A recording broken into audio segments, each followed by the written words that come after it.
সিকিম ট্যুরে আমরা কিন্তু দ্বিতীয় দিনে রয়েছি পেলিংয়ে। আর পেলিংয়ে একদম সকালবেলায় ঘুম থেকে উঠে দেখতে পেলাম একদম বরফে মোড়া হচ্ছে কাঞ্চনজঙ্ঘা। হোটেল রুম থেকে একদম পরিষ্কার কিন্তু দেখা যাচ্ছিল, আর তার সাথেই কিন্তু চলে এলো গরম গরম চা। চা খেতে খেতে এরকম কাঞ্চনজঙ্ঘা দৃশ্য দেখা তো দারুণ একটা ব্যাপার। মোটামুটি এবার রেডি হয়ে গেছি, কারণ এরপর আমরা ব্রেকফাস্ট করব। ব্রেকফাস্ট করার পর আজকে পেলিংয়ে যে সাইট সিনগুলো রয়েছে সেখানে তো যাব।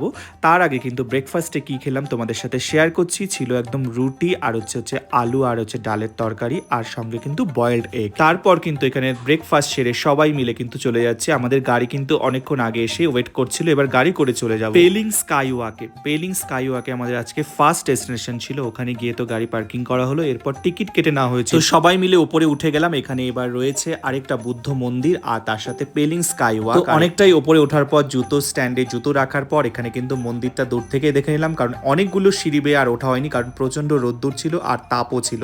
তারপর দেখো এই কাচের ব্রিজ, সেটাই যেটা আমাদের দেখার সব থেকে বেশি ইচ্ছে ছিল, সেখানে চলে গেলাম। আর দারুণ কিন্তু লাগছিল, যতটা ভেবেছিলাম ভয় লাগবে সেরকম কোনো ব্যাপার নেই, আমার তো বেশ ভালোই লেগেছে। তো এখানে আমরা যারা এসেছিলাম প্রত্যেকেই কিন্তু এখানে সবাই এনজয় করছিল এই জায়গাটা, আর ফটোশুট রিলস ভিডিও এগুলো তো হচ্ছিল। তো পেলিং স্কাইওয়াকে অনেকটা সময় কাটালাম, এরপর আবারও গাড়িতে উঠে গেলাম। আবারও পাহাড়ের রাস্তার সৌন্দর্য দেখতে দেখতে কিন্তু চলে যাচ্ছি আমাদের পরবর্তী যে ডেস্টিনেশন বা পরবর্তী যে স্পট সেখানে। এই স্পটটি হলো অরেঞ্জ গার্ডেন। এখানে রয়েছে রিম্বি রিভার। যেহেতু এখানে রিভার রয়েছে তাই আমাদের অনেকটা সিঁড়ি বেয়ে নামতে হচ্ছিল। আর এখানে অরেঞ্জ গার্ডেন ছিল, বাট কোনো অরেঞ্জ ছিল না, যেহেতু এখন গরমকাল তাই এখানে কোনো অরেঞ্জ নেই। তো এখানে মোটামুটি ভালোই লাগছিল, নদীর জলটা এতটাই ঠান্ডা ছিল। তারপর পাশেই এই দিদির দোকান থেকে কিন্তু ম্যাগি মোমো এসব খাওয়া হয়েছিল।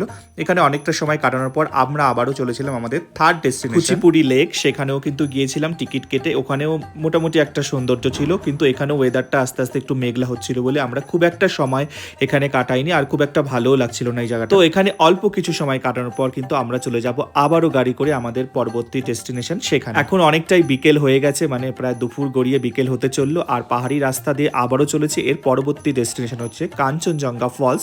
তো আমরা এখানে এসে গেলাম, এরপর এখান থেকে কিন্তু কাঞ্চনজঙ্ঘা ফলসটা দেখবো আর তোমাদের সাথেও কিন্তু শেয়ার করব। এখানেও টিকিট কেটে কিন্তু উপরে উঠতে হবে। উপর থেকে কিন্তু সুন্দরভাবে কাঞ্চনজঙ্ঘা ফলসটাকে দেখা যাচ্ছিল, আর সত্যি বলতে এটা আমার অনেকটাই ভালো লেগেছিল। ফার্স্ট টাইম এইভাবে কোনো জলপ্রপাতকে দেখা। তো যথারীতি এখানে সবাই মিলে অনেকটা সময় কাটালাম। এরপর আবারও গাড়ি করে চলে যাব হোটেলের উদ্দেশ্যে, কারণ আমাদের এখন বিকেল হয়ে গেছে। আর দুপুরে লাঞ্চ কিন্তু আমাদের করা হয়নি, হোটেলে ঢুকেই আগে লাঞ্চটা সেরে নিয়েছিলাম। লাঞ্চে ছিল পাঁপড়, আলু ভাজা, ভাত, আর আমরা কিন্তু ডিম নিয়েছিলাম আজকে, ডিম তার সাথে ডাল আর অন্যান্য কিছু। কিন্তু সারাদিন অনেকটা ঘোরাঘুরি করার পর বেশ খিদে পেয়েছিল, আর জমিয়ে কিন্তু খাওয়া হয়েছিল। এরপর খাওয়া দাওয়া সেরে কিন্তু জমিয়ে একটা ঘুম দিয়েছিলাম। এরপরে স্ন্যাক্স কফি এগুলো ছিল, সেসব ভিডিও করতে আর ভুলেই গেছি। রাতের ডিনারে কিন্তু আজকে ছিল ফ্রাইড রাইস আর চিকেন কষা দিয়ে জমিয়ে খেলাম। পরের দিনের ব্লগটা দেখার জন্য অবশ্যই ঝটফট ফলো করে নাও আমার পেজটি।